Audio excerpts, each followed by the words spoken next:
Baskın! Baskın! Muhammed şövalyeleri, askerler! Tanrım bizi korusun. Onları boyun eğmeyeceğim.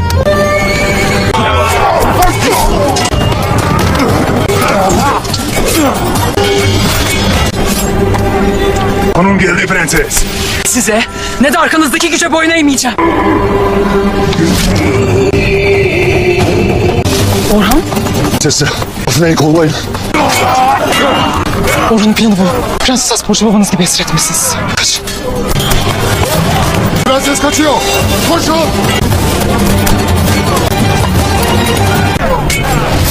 Dafne! Dafne!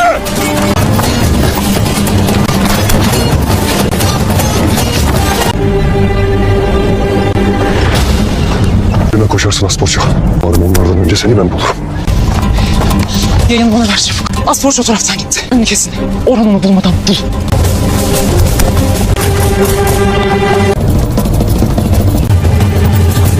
Prenses. Bizden kaçabileceğini sanıyorsan yanılıyorsun.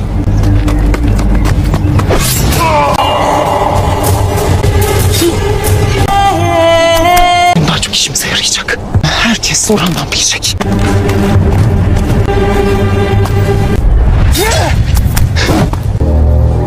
Orhan, seni onlardan sandım.